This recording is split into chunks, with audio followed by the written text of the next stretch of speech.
Welcome to Transmissions Alt Mode, where we talk about all news, comics, and media related to the Transformers.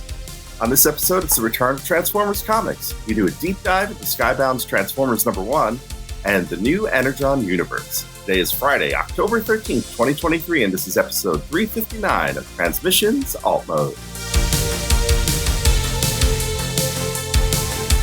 The Transmissions Alt Mode, the podcast that's looking for an Energon boost in a new universe. I'm your host, Charles, aka Big C, and I'm joined by the excellent Transmissions team. Dean, Provost, and President of Transformers University, Ant from TFUN.info. Hello. And Jeremy, aka Yakko. Hey, how's it going? Let's talk Transformers comics. All right. And as always, we start off the show by thanking our Donatreons, those lovely people who support us on Patreon and PayPal. Thank you all so much for continuing to help us out and support the show. We really appreciate it. And it's because of you that we can keep everything going, keep the lights on, and keep the show going. So we really appreciate the support. If you are not a Donatron and would like to become one, just go to transmissionspodcast.com/support. And that's where you can sign up and become one of the few, the proud, the transmission supporters. Of course, you get a lot of perks by being a Donatron, some exclusive bonus episodes. That includes our bonus show, We Like Big Bots, done by Daryl and Dr. Pants, who could not be here today. This week is Bizarro Thanksgiving, so we don't have Daryl with us up in Canada. But we wish them a happy Thanksgiving. Even we're going to make him do a solo show in November, right? Yeah. Yeah, if only we recorded on Thursdays. But he'll be back next week. Don't worry. And we've got Empire of Rust, our Transformers Live Play RPG podcast, currently on hiatus after the end of season 2. But the Rustford Files, the bonus show is going on. We've got episode 2 of the Rustford Files, The Day the Earth Laid Down. And that is at transmissionspodcast.com/rust. So you can continue to listen to that and enjoy the little intermission while we get ready for season 3 of Empire of Rust. We've got some other stuff coming, but before I go into everything else, I do want to introduce our guest, Ant from TFU.info. So Ant, welcome. It's good to have you back. We've had you on before, and it's awesome to see you hanging out with us. Thanks for coming back. Happy to be here and glad to be talking some new comics for once. Yeah. And we had you on the toy show too. So everyone check that. If you didn't check that out on Wednesday, it was a great, enjoyable time, I'm sure. But it's okay.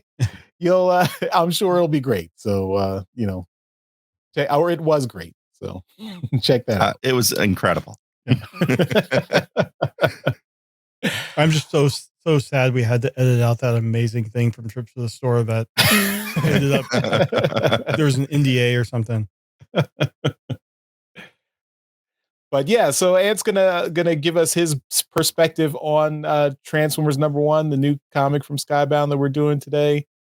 Of course, Ant is a longtime member of the Transformers fan community, has done so much stuff, runs that awesome website, TFU.info, where, anytime you have need any information on Transformers toys, you can check that out there. And of course, the podcast Transformers University, which is a great informative podcast about different Transformers topics, really enjoyable stuff. So yeah, there's TFU.info right there. You need to do some modern. Oh, I need to do a lot of updating. I will not lie about that one. Content over appearance. Yeah. At this point it is. It's very much content over appearance, but we'll get to it. Maybe for our 30th anniversary. All right. Well, as I was saying, let's with Ant fully integrated into the show, let's go on with the Toy Hacks code that we have for the month of October. I think Jeremy and Daryl, you introduced a new code last week That is Skybound, in honor of the new Transformers comic coming this month. So if you want to get some stickers, labels at toyhacks.com, just use our code Skybound to get 15% off all your orders there, which is a pretty good deal. And of course, with the new Skybound comic coming out, we have to show off our exclusive cover. And I've got the real deal right here. This is our exclusive Transformers #1 by artist EJ Sue. It's a very cool cover here. And you can see on the back, there it is. There's that logo, Transmissions Podcast. There it is. It's real and it's spectacular. So, going by where your finger was, I thought you were pointing out the Image logo, and I was like, well, that's supposed to be there. Yeah. Here, this one right there. It doesn't get old seeing our logo on a physical comic. So yeah, got a lot of these. I've been shipping them out to all the people who ordered them, and all our donatrons are getting one too. So yeah, look forward to these. We have in the chat, John Forks 11 Good got his already. Oh, nice, great. Yeah, I've been shipping is expensive, so I've been sending them media mail. So hopefully they're coming relatively soon. So just be patient. I'm updating the tracking numbers as soon as we send them out. So everyone, look forward to them. They'll be coming soon. Can't wait to get mine. Did you pay for the order, Jeremy? I didn't pay for anything. I was told my Canadian friend was going to take care of it. No, he's not here. I'll have to have a chat with him. All right. Well, without further ado, let's move on and jump right in. Before we get into the comic review, let's talk about some news, because we've got other stuff going on. Like this comic is doing some crazy stuff. So numbers are going crazy here. But let's jump into some comics news.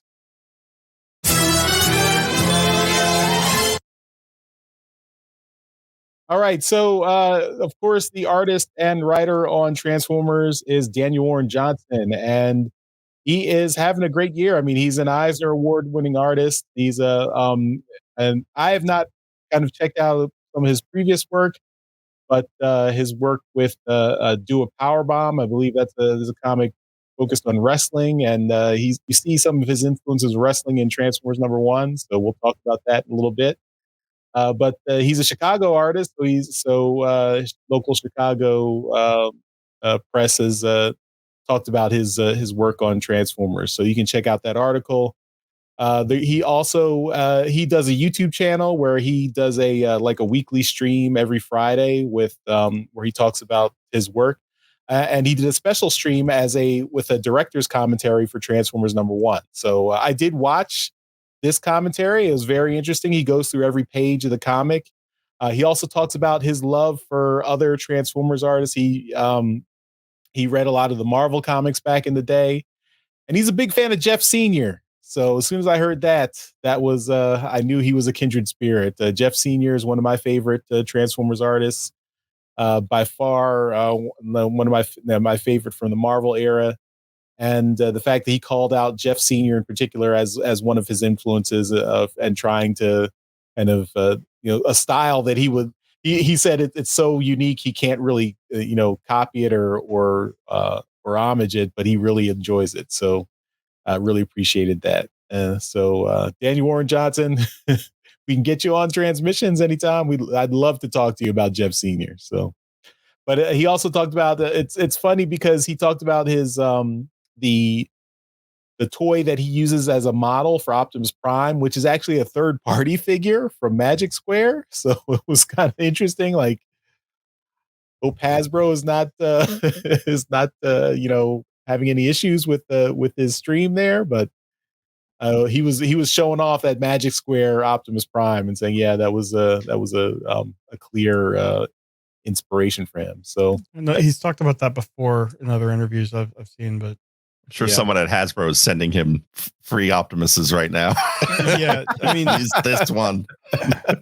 Previous artists have all been very like publicly, we don't like third party because of the Hasbro stuff. But he's an Eisner Award winner. I mean, he can do what he wants. But so I mean, definitely checked out those interviews or that stream that he did. I thought that was there's a lot of information there, and of course, with the way the numbers that Transformers #1 is selling, it already has immediately went to second printing. So so it's sold out. There's going to be several new covers for the second printing. Lots of different artists here. Let's see who are we've got Jason Howard. So I think Jason Howard did the second printing for Void Rivals with Jetfire, and he's doing one for in a similar style for Optimus Prime and Starscream. Then Louis LaRosa is doing 2 covers featuring both Autobots and Decepticons. And then Greg Ticini is doing a spoiler cover. How can you have a spoiler for second printing? Those covers are out. I don't know if you guys have seen them, but there's definitely a spoiler on that one cover. Oh, there is? Okay. I don't think it's not in this story, but I guess we can point it out. I'll point it out when we get to that moment later on. Spoilers in the book. Yeah. Okay. All right. But yeah, so that's cool. That I mean, I hope that this is actually selling out at the customer level as well. Like, I hope that comic shops aren't getting stuck with a lot of copies that they can't move. I hope people are really buying this. So I saw on Twitter, X, whatever you want to call it today. I can't remember who it was a UK one of the UK Transformer creators that he had gone to a couple of different comic stores and hadn't found a physical copy yet. No, really? Because they were selling out. Okay. So yeah, I didn't have any trouble getting different covers in my store. So I mean, yeah, as you saw from the trips to the store, my store had plenty. Yeah. So that's awesome, and of course they already have a preview of Transformers #2 out. Showing more of the characters. I mean, I don't think we shouldn't show that here in case anyone wants any spoilers, but you can check that out. We'll have a link in the show notes if you want to see what's coming in issue 2. But it's fun. So exciting. It feels exciting that we've got new Transformers comics. It's a new company taking the Transformers license. So this has been, this is a kind of a once in a decade event.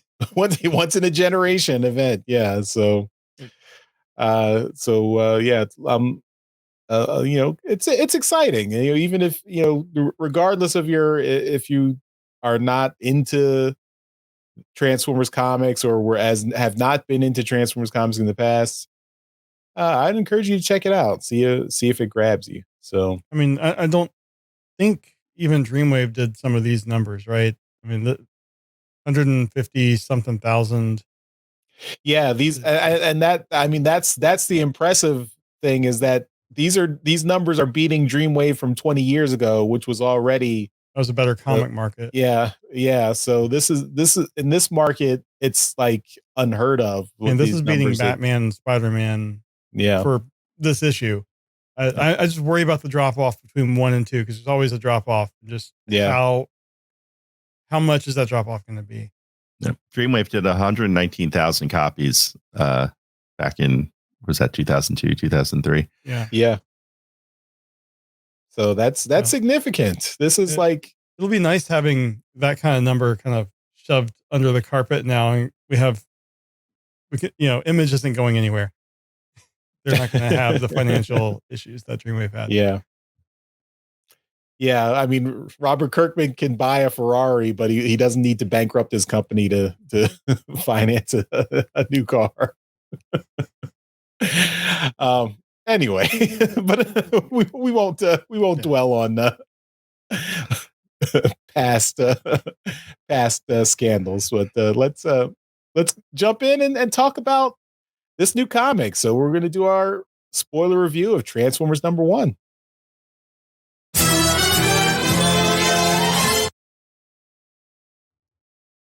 All right. So I have written a review. It's been a while. I had to dust off my my fingers and my typing fingers here and get this review ready. We've got Skybound Transformers #1, and this is. So I'm not going to do covers anymore. I mean, at least with this one, ridiculous. Or 30 something. It's the only one that matters, right? Yeah.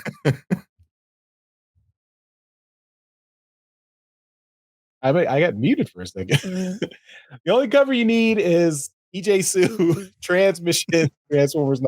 That's all you need. I mean, what about some of those ratio covers that we're going to have online at some point? Yeah. Okay. Yeah, I actually do have it here. Mm-hmm. This is the 1-100 cover we got. As you know, we are a retailer now, so we got a retailer incentive for buying enough comics. Because we had to buy enough to qualify this for all these ratio covers. Yeah. Is that chromium? Yeah, it's a foil cover for this is the spoiler 1-in-100 incentive cover. So honestly, I'm not too impressed with that art. It's just I don't know, something about the hands. But yeah, so I mean, there are tons of covers. I mean, beyond just the regular covers, then retail incentive covers and retail exclusive covers like the ones we got there. I think there are over like 30, 35 different covers for this issue. So, and then now there's going to be a second printing. So there's going to be even more covers. So there's lots of covers. Pick the cover you want. Just make sure you pick the transmissions cover. And yeah, you can check those out online. So now let's talk about Transformers #1. Writer and artist Daniel Warren Johnson, colorist Mike Spicer, letterer Russ Wooten, editor Sean Makowitz, and publication design Andres Juarez. So that's the creative team, and let's get into the story. So we're going to do this is full spoilers. So hopefully you have picked up the comic. If you haven't, shut this off. Go read the comic first, then come back. For a week and a half. Yeah. So, but yeah, this is your warning. This is your final warning. All right. So let's talk about this comic. In the mid-1980s, in a town somewhere in the Pacific Northwest, Spike Witwicky finds his dad Sparkplug passed out at the local bar. Spike's brother Jimmy was killed in an accident some time ago, and Sparkplug's been soothing his grief in the bottom of a bottle. Spike tries to help his dad get back on his feet, but Sparkplug would rather use alcohol to forget the pain of losing his son and even forget him altogether. Spike doesn't want to forget Jimmy, but rather to follow in his footsteps, much to Sparkplug's dismay. But enough melodrama. Sparkplug's got to go to work, the night shift at the power plant. His friend Davey is happy to give him a ride. As they drive off, Sparkplug admonishes Spike to grow up and put his childish dreams aside. As Spike watches them leave, his girlfriend Carly is there to hopefully cheer him up. They're going to take Jimmy's old telescope to go look at the moon on the top of Hangers Rock tonight. They take Carly's 80s van with the awesome airbrush art up to the mountain. As they discuss their plans for the future, Spike wanting to go to Berkeley and study to eventually become an astronaut, while Carly goes to art school, they commiserate over their teenage problems and having to deal with parents who just don't understand. But their quiet moment is interrupted by an earthquake. The mountain starts shaking and the ground opens up below them, plunging them into darkness. Both kids are shaken up, but mostly unharmed after the tremors stop. They find themselves inside the mountain, which is concealing an amazing secret, a giant spaceship. As they search for a way back to the surface, they find the remains of the ship's crew, which appear to all be giant alien robots. Just as they see an opening that might lead out of the mountain, a jet plane approaches and transforms into a giant humanoid robot. It's Jetfire, a Cybertronian who recently was awakened in issue 1 of Void Rivals. Jetfire has found his way to Earth and located his fallen comrades. He collected information on Earth's technology and plugs a data cartridge into the ship's computer to reactivate the ship's crew. With this data, Teletran 1 can reconstruct new alternate forms and revive the Cybertronians. Jetfire watches as his old friend Starscream is the first subject to come back online. Starscream thanks Jetfire for reviving him, and then blasts the fallen form of Bumblebee in the face. Jetfire is horrified by this act of violence, but he doesn't understand that the situation on Cybertron has changed. Jetfire left Cybertron long before the planet had descended into civil war. Jetfire tries to stop Starscream from executing any more fallen Autobots, but Starscream won't be dissuaded. Jetfire begs for him to stop, and Starscream turns on him and blasts Jetfire in the chest. As Jetfire falls to the ground in agony, neither Starscream nor Jetfire notice that another bot has been brought back online, Optimus Prime. Before Starscream can murder another Autobot, Optimus Prime grabs him and knocks him back.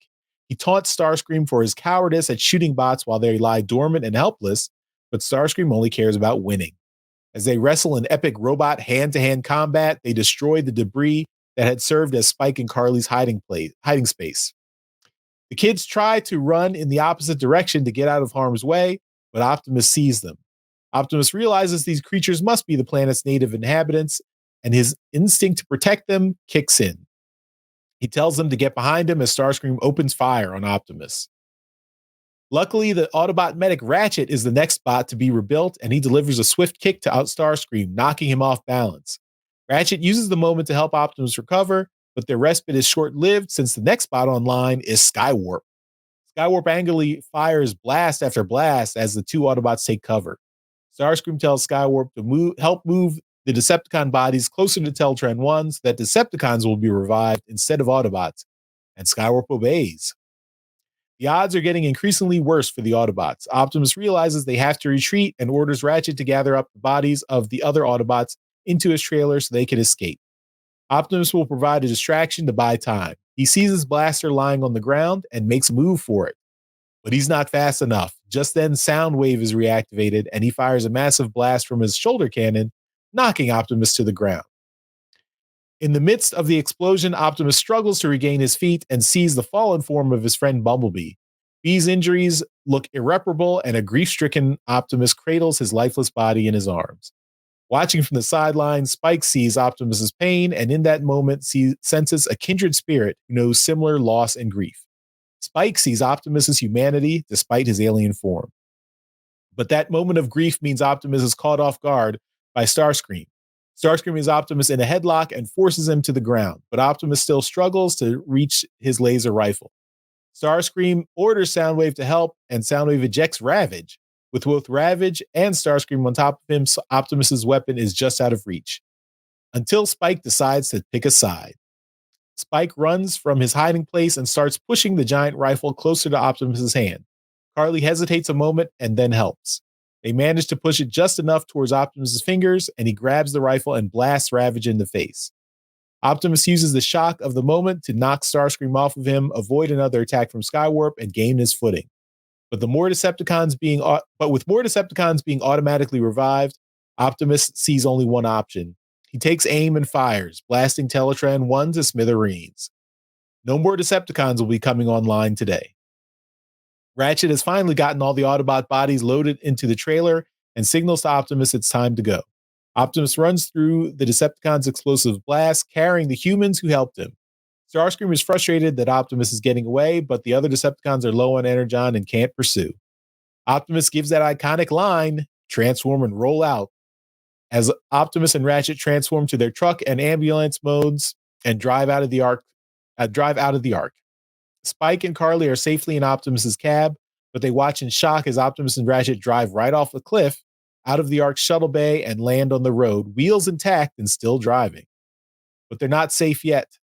Starscream and Skywarp transform to their jet modes and pursue them, firing blast after blast on the fleeing vehicles. Back in the Ark, Jetfire regains consciousness. He's been injured, but he sees Optimus and Ratchet escaping and has to help. He transforms to his jet mode and blasts Starscream and Skywarp from behind. The Decepticons are forced to break off their attack to deal with Jetfire. They return fire adding more brutal wounds to Jetfire as he flies past them. But Jetfire's attack was enough to drain the Decepticons' Energon reserves enough that they are forced to halt their pursuit and let the Autobots escape.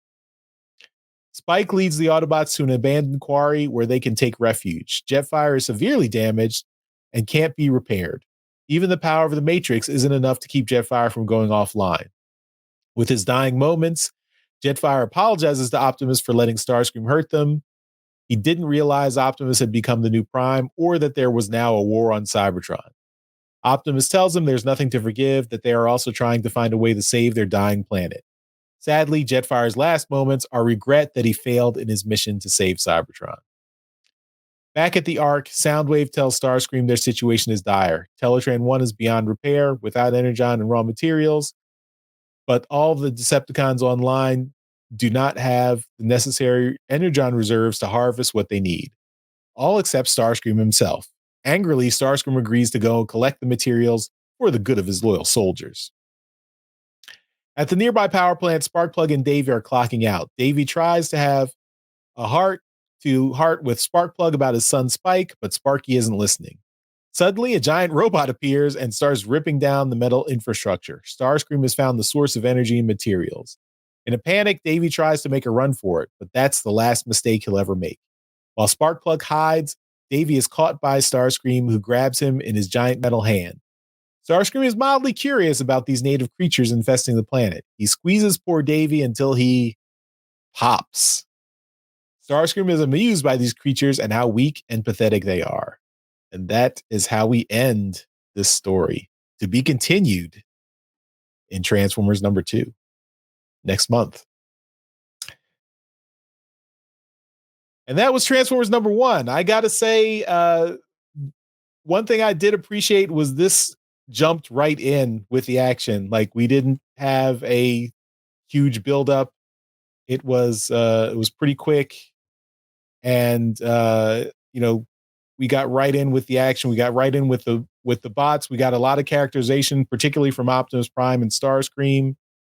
We got a little character moments. I particularly liked showing the sensitivity and humanity of Optimus Prime immediately in this story. I think that's something that in previous comics with Optimus that, for a long time, I thought that was something that was missing. That the core of Optimus Prime is not that he's just, this heroic epic leader. It's that he has this core of compassion for other people, particularly for his troops and for, other living creatures that are smaller than him. And his instinct is to protect. So I really like that.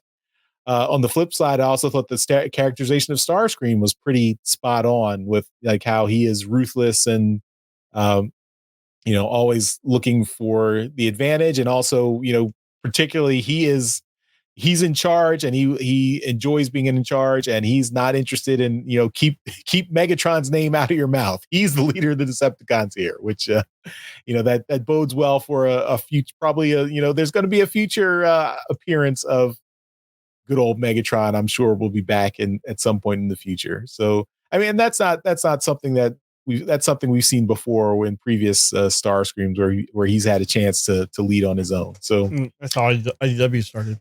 Yeah, definitely. So I mean, they also, I think this issue had 30 pages, so it had 10 more pages than a normal comic, so it had the chance to really flesh out the story. And I thought it was a really good kind of first issue reintroduction. It is going back to like the original G1. I mean, it looks like it's set in the 80s. I mean, there's no time period really mentioned, but it does look like it does have that kind of 80s feel. So I'm curious. I was hooked. So I was intrigued. I thought it was a good start, and so we'll see where it goes. And I hope this takes us in some interesting directions. So. Ant, I'm curious what your thoughts were on this comic and where you landed on this. My thoughts are kind of a bit all over the place on it. I think for one, like I guess it's a necessary evil in some ways for those of us who got to kind of live through the Dreamwave, More Than Meets the Eye, and Robots in Disguise era, right? Everything's going to have to be compared to that, whether it's justified or not. But like everything is going to end up starting from a point. That G1 nostalgia 1984 point. So, waving the IDW stuff aside, because I think that's a different echelon. I think when you compare like how this launched to compare like say how Dreamwave launched, I feel like this book in a lot of ways is what those of us who were around when we were experiencing the hype up into Dreamwave. This was the book we were hoping to get and didn't get. I think there's a level of violence in this book that I'm not necessarily comfortable with yet, because I don't feel like we've established the stakes. Jetfire shows up just to die. Bumblebee gets shot in the face. I don't think Bumblebee's dead. I think Bumblebee is getting his Rise of the Beast moment where he is shifted off until he shows up. And same for Megatron in a lot of ways. I do like the reimagining of the original pilot of how the Autobots Decepticons are rebuilt by Teletran 1. I think Jetfire showing up and kind of messing with things as opposed to just like a random Sky Spy flying out and being confused. It put a level of logic to how they were being brought back, and then Optimus destroying Teletran 1 actually for me is really cool because it forces that cast to be limited. It forces like when he blows them up, like if you see the panel or two before, you see Reflector and Thundercracker being built in the background, and then they fall apart. Like that's how close you were to getting those characters in the book, and now you're not. So I think the small cast will allow for characterization. I think overall, I'm impressed with the book. I want to like it more, but I want to see where it's headed.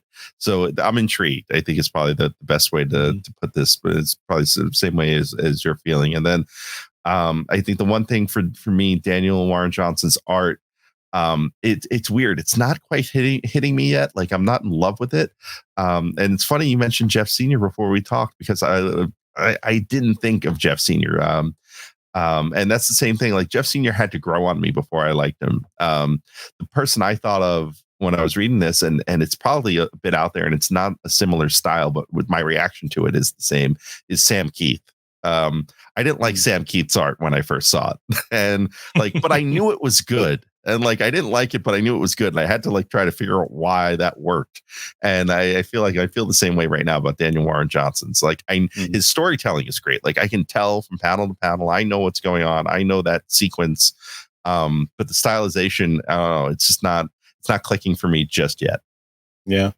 Yeah, it's interesting because, and when he talked about Jeff Sr. on his stream, he specifically said, "I can't do Jeff Sr. because Jeff Sr. is his lines are too straight for me." So, and you can tell with Daniel Warren Johnson, he's a much more kind of fluid artist here. He's really reinterpreting things in a less kind of a more, I would say.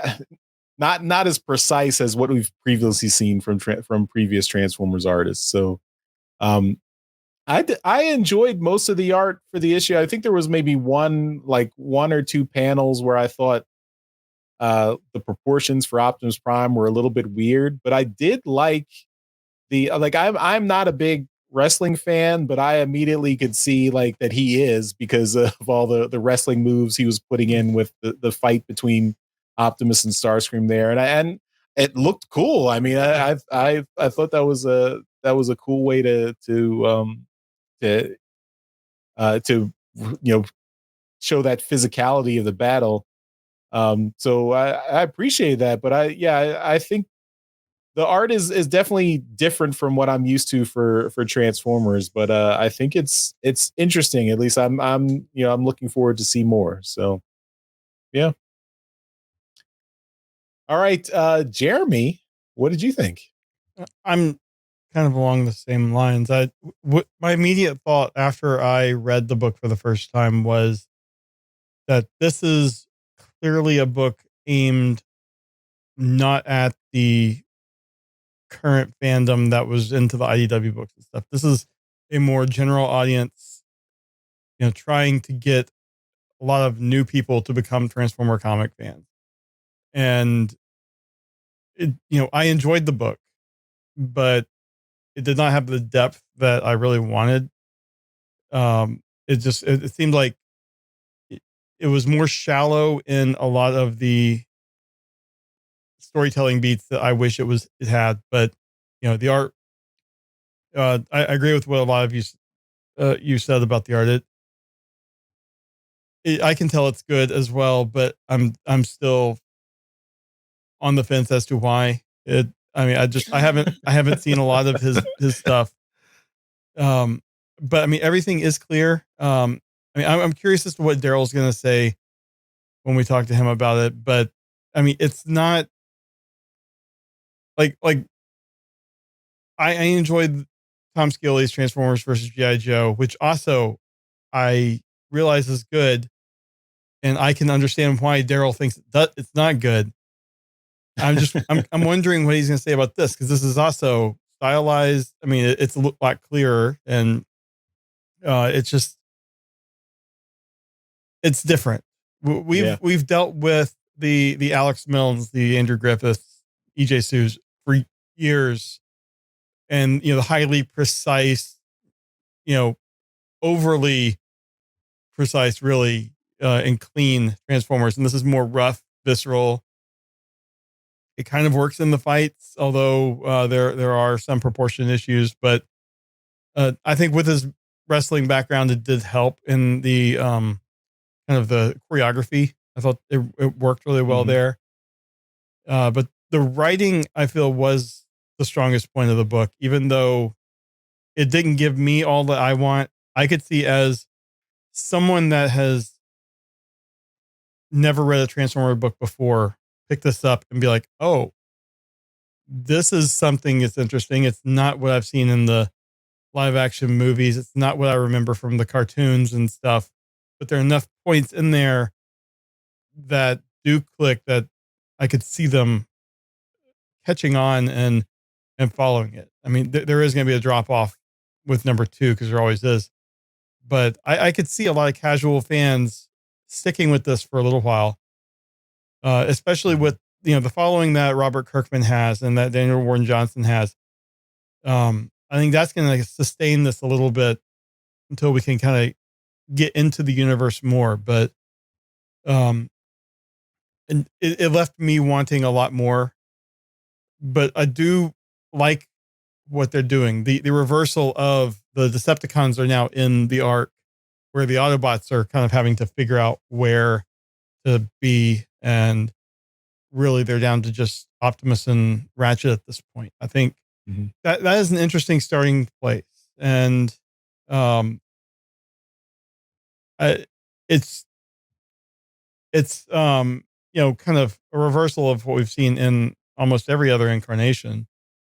And then the human story also kind of interests me, although that fall that Spike and Carly took after the earthquake, there's no way they survived that.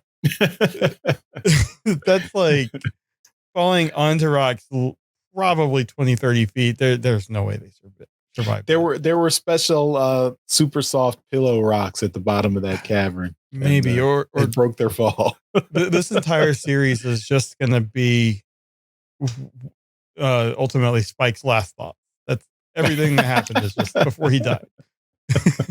But I don't know.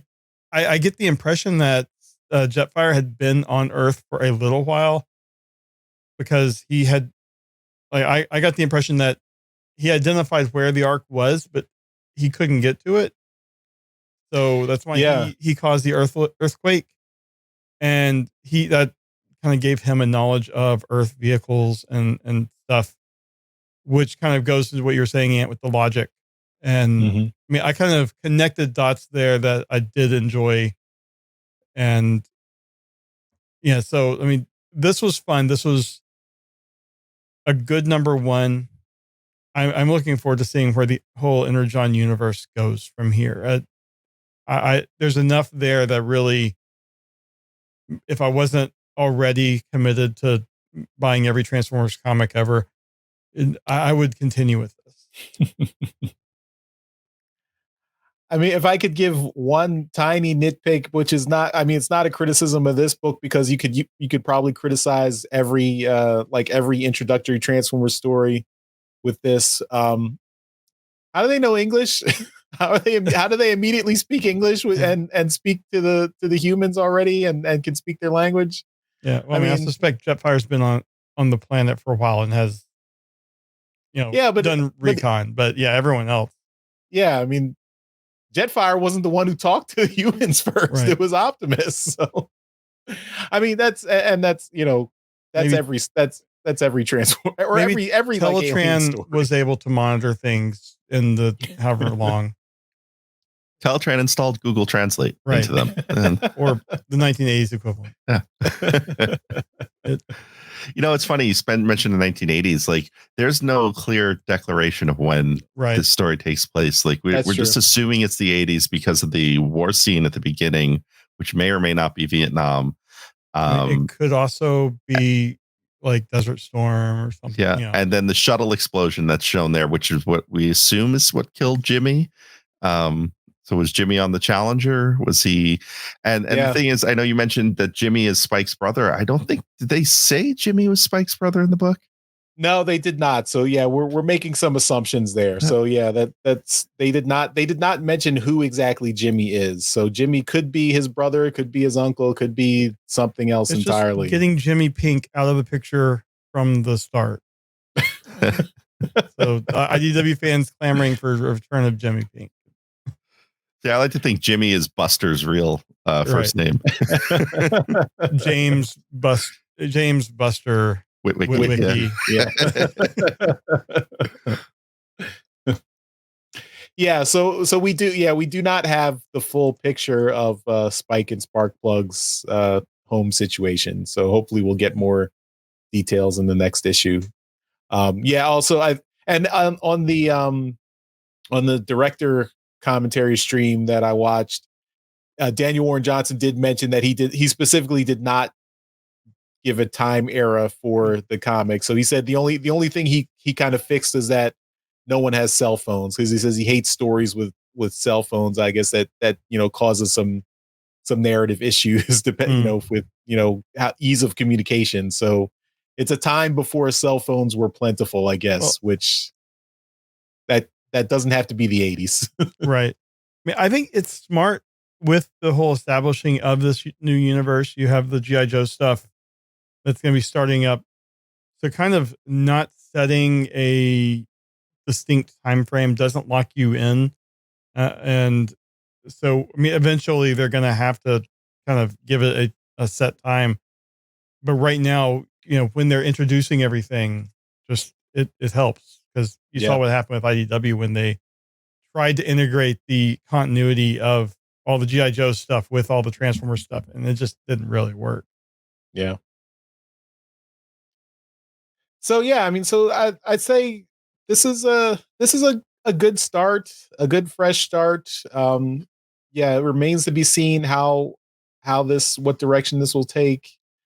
I mean, the high watermark for me is still the IDW, particularly the James Roberts and John Barber era of IDW comics. That's my like ultimate Transformers comics stories, and the pinnacle of plot, art, and everything coming together really well. So can this get to that height? I mean, we'll give it time and see where they go. I mean, that would be a worthy goal to shoot for.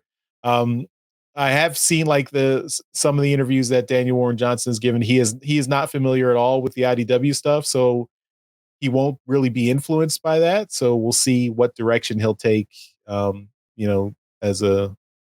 As kind of someone who has kind of missed out on that era of Transformers comics. So yeah, I mean that's my big worry, that there were so many good concepts that have made their way in, like, to even the toys, cartoons and stuff, and just the depth of storytelling. Yeah. I worry that we're going to be reverting back. I don't know. We could be. I think the interesting wild card in all this is how much influence Robert Kirkman has on it too. And not to say that he knows or doesn't know the IDW stuff, but just being someone who's read. I've read the entire run of Invincible. I've read the entire run of The Walking Dead. Right. Those are his two big series. And when you think about how like those stories start out a certain way and they become something else, 10 or 12 issues in, The Walking Dead starts out as a zombie story and becomes a story about like, what do you do on Earth when governments fail and you have to rebuild from zero, right? Invincible becomes a story about not just about a kid superhero, but a kid and his family and his dad and his relationship with them. So I don't necessarily, I have hope that this will eventually flip over into something that is a little more in line with the folks who like the mid era of IDW and what they what those stories presented. Yeah.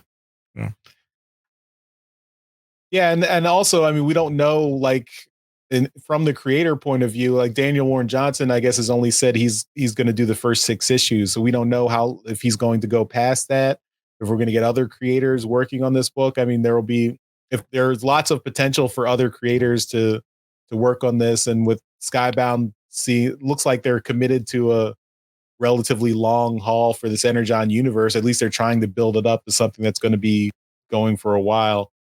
So there will be an opportunity for lots of different creators to hopefully bring something interesting. So yeah, it does seem like they have good plans for a firm foundation for all the Energon Universe stuff. And I like going in with the clear, like, it's clear that there is a plan.